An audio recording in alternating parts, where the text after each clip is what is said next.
چوکوں پہ بیٹھ کر سیاست پر بحث کرنی ہے،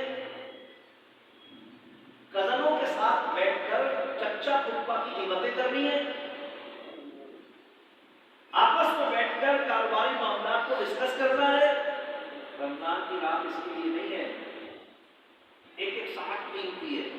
جب ہم گفتگو کر رہے ہوتے ہیں، صحیح مسلم شریف کی حدیث ہے، بہت مشہور حدیث ہے، 100 بار آپ کو سنیے. سرکار فرماتے ہیں مومن کے ایمان کا حسن یہ ہے کہ وہ اچھی بات کرے یا خاموش کرے. ایمان کا حسن ہے اچھی بات کرے تو نہ خاموش کرے. اب وہ غیبت کر رہا ہے، چغلی کر رہا ہے، موقع خرابی کر رہا ہے، خیرگوئی کر رہا ہے، یہ سیاستدان ہو رہا ہے، یہ سیاستدان ہو رہا ہے، یہ مولوی ہو رہا ہے، یہ عالم ہو رہا ہے، یہ پھپھو بری ہے، یہ خالہ بری ہے، یہ کیوں ہے، یہ کیوں ہے، یہ کیوں ہے، یہ کیوں ہے، ساری باتیں کر کے وہ کیا کر رہا ہے؟ اپنی نیکیاں برباد کر رہا ہے. اپنی نیکیاں برباد کر رہا ہے، اپنے کیے ہوئے اعمال کو ضائع کر رہا ہے. تو ماہ رمضان مبارک کا استقبال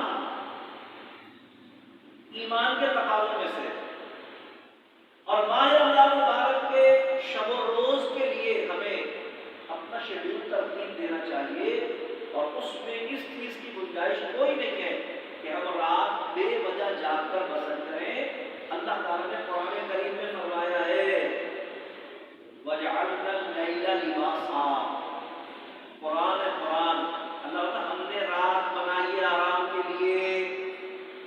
جن کو سو کے آرام ملتا ہے وہ سو کے آرام کریں، جن کو اللہ کے ذکر میں جاگ کے آرام ملتا ہے وہ جاگ کے آرام ہے. آرام کے لیے ہے، آرام کے لیے رات. یہ اللہ کا حکم ہے، ہم نے رات بنائی ہے آرام کے لیے، سونے کے لیے، سکون کے لیے، چین کے لیے. اور دن کیوں بنایا اللہ نے؟ وَجَعَلْنَا النَّهَارَ مَعَاشًا. ہم نے دن بنائے کام کاج کرنے کے لیے، رزق حلال کی تلاش کرنے کے لیے، محنت مزدوری کرنے کے لیے. اللہ تبارک و تعالیٰ کا یہ حکم واجبی جو اللہ نے قرآن میں تمام ایمان کو عطا فرمایا، اے ماہ رمضان مبارک کی انتہائی بارہ کے ساعتوں میں ہم ان دونوں احکامات کو لپیٹ کے تکیے کے نیچے رکھ دیتے ہیں. رات بھر جا رہے ہیں، دن بھر سو رہے ہیں. دن میں معمول کے مطابق ہم کام کاج کریں جس قدر ممکن ہو، ٹھیک ہے. اس میں ظاہر دورانیہ ہوتا کچھ کم کر لیتے ہیں. یہ باقی دن میں 8 گھنٹے کام کرتے ہیں، 6 گھنٹے کام کرتے ہیں. لیکن رات کا جاگنا بے وجہ، ہاں میں نے عرض کیا کہ جو عبادت میں بسر کرے سبحان اللہ، لیکن بے وجہ جاگنا اور اس جاگنے میں ایسی گفتگو کرنا جو فضول گوئی پر مبنی ہو، اور اس فضول گوئی میں یقینی طور پر کسی نہ کسی کی غیبت بھی آئے گی، چغلی بھی آئے گی، بہتان کرامی بھی آئے گی، کہیں جھوٹ بھی آئے گا، کہیں غلط بیانی بھی آئے گی، کہیں بدگمانی بھی آئے گی. مختلف عنوانات وہ شریعت کے مطابق گفتگو کے حوالے سے ممنوع کیے، حرام کیے، وہ کہیں نہ کہیں اس میں شامل ہو جائیں گے. اس سے بہتر نہیں آپ سو جائے. صحیح حدیث میں سرکار کا فرمان ہے کہ جو شخص نماز عشاء پڑھ کر سو جائے، نماز عشاء پڑھ کے سو جائے، اس کے لیے آدھی رات کا ثواب ہے. اور پھر اٹھ کر نماز فجر باجماعت ادا کر لے، اس کے لیے پوری رات کا ثواب. یعنی جب سو کر اللہ تبارک و تعالیٰ کی طرف سے سو کر آرام کر کے جسم کو راحت پہنچا کر اجر و ثواب کا سامان اللہ نے رکھا ہوا ہے، تو ہم بجائے سو کر اجر و ثواب حاصل کرنے کے اپنے کیے ہوئے اجر و ثواب کو بھی کھو کر اپنی رات بسر کریں. یہ نادانی کی بات ہے یا نہیں؟ ماہ رمضان مبارک کے لیے پہلے سے پلاننگ کر لیں، اپنے اوقات کی پلاننگ کریں، اپنے کھانے پینے کے معاملات کو منیمائز کریں، مختصر کریں، کم کریں. پھیلائیں نہیں دسترخوان.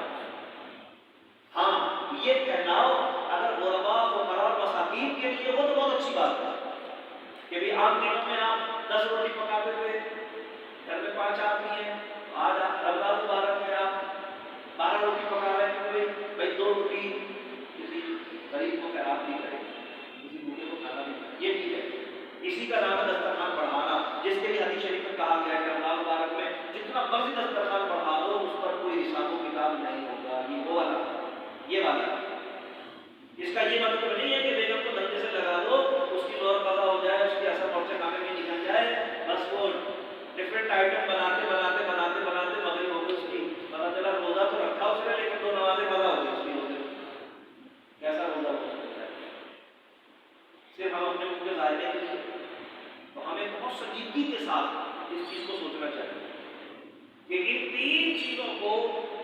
پیش نظر رکھنا چاہیے. نمبر ایک یہ سمجھنا چاہیے کہ روزے کا معنی ہے اختصار طعام، اپنے کھانے کے اوقات کو کم کر دینا. 3 وقت کھاتے تو 2 وقت کھانا ہے.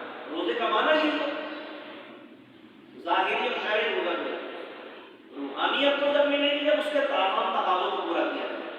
لیکن ظاہری اور شرعی روزہ جو ہے وہ یہ ہے کہ ہمیں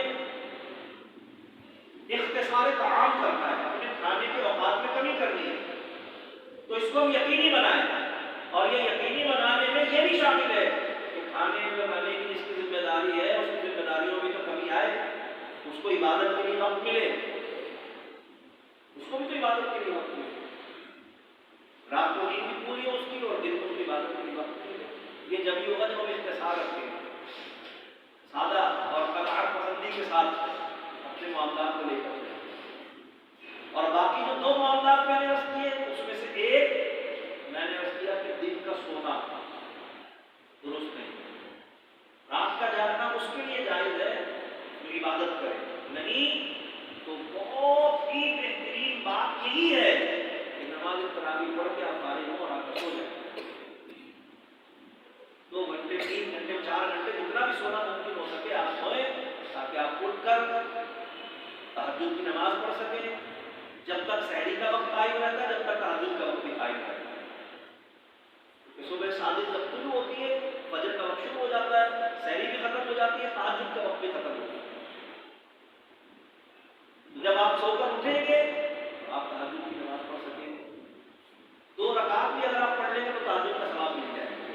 کم سے کم 2 زیادہ 12 رکعت جو معمول سرکار نے اس تو ماہ رمضان المبارک کا استقبال ہمیں جوش اور جذبہ ایمانی کے ساتھ کرنا ہے. اور اس میں اس چیز کو پیش نظر رکھنا چاہیے کہ ماہ رمضان المبارک کے اوقات کار جو ہے اس میں ہمیں رات کی نیند کو ضرور شامل کرنا چاہیے اور دن کے کام کو ضرور قائم کرنا چاہیے. سارا کام کاج چھوڑ چھاڑ کے اپنے روزہ رکھ لیا تو کیا کمال کی بات تو یہ ہے کہ جب معمولات شب و روز جاری رکھتے ہوئے ہم مجاہدہ کریں. ریاست تو اس کا نام ہے نا کہ ہم جو معاملات زندگی ہے وہ جاری رکھیں. جو بھی ہم کام کرتے ہیں اپنا حلال روزی کمانے کے حوالے سے وہ کریں، بے شک اس کے دورانی میں اختصار کریں، لیکن ہم دن میں کام کریں. یہ حکم واجبی ہے جو قرآن کی آیات میں نے آپ کو پڑھنا سنائی ہے. اللہ نے دن بنائی ہی کام کے لیے، دن سونے کے لیے نہیں بنایا اللہ نے، اور رات اللہ نے بنائی آرام کے لیے، نیند کے لیے، چین کے لیے، اطمینان کے لیے. عام انسان کو نیند سے ہی چین ملتا ہے. وہ اللہ والے ہوتے ہیں جن کو اللہ ذکر اللہ کرنے میں قلوب ہوتا ہے، ان کا چین ذکر کے ساتھ وہ جاگے کیونکہ ان کا چین وہی ہے نا. رات ان کی چین کے لیے ہے لیکن ان کا چین اس میں ہے تو وہ کرے. ہمارا چین اسی میں ہے کہ ہم نماز عشاء جماعت سے پڑھ لیں، نماز فجر جماعت سے پڑھ لیں، رات کو آرام کریں. اپنے آپ کو حتی الامکان فضول گوئی سے بچائیں کیونکہ یہ فضول گوئی جو ہے نا یہ ہمارے روزے کی برائیوں کو بھی ختم کر دیتی ہے، ہماری رمضان کی برکتوں کو بھی ضائع کر دیتی ہے. اور جو عبادات ہم نے کی ہوتی ہے اس کے نتیجے میں جو تھوڑا بہت ہم نے اجر و ثواب کمایا ہوتا ہے نا، وہ غیبت، چغلی، بدگمانی اور الزام تراشی اور بہتان تراشی کے نتیجے میں وہ سب ہمارے نامہ اعمال سے ضائع ہوتا ہے. کیونکہ یہ وہ گناہ ہے جو نیکیاں جلاتے ہیں، جو نیکیاں ضائع کرتے ہیں. الحمدللہ رب العالمین، اللہ تبارک و تعالیٰ کی طرف سے ایک بار پھر اللہ تبارک و تعالیٰ ہمیں ماہ رمضان المبارک کی برکتیں نصیب فرما رہا ہے. دعا ہے اللہ تبارک و تعالیٰ ہم سب کو ایمان و صحت کے ساتھ استقبال ماہ رمضان المبارک کی متبرک سعادت نصیب فرمائے اور ماہ رمضان المبارک کے بابرکت شب و روز میں حق عبادت کی ادائیگی کی توفیق رفیق عطا فرمائے. جو رمضان کا حق ہے، جو اس کی تعظیم کا حق ہے، اللہ کا مہمان ہے، اس کی آمد پر جو خوشی کا حق ہے، اس کے جانے پر جو دکھ کا حق ہے، اللہ کا مہمان ہونے کے اعتبار سے اس کی جو تعظیم اور تقریم اور اس کا جو احترام ہے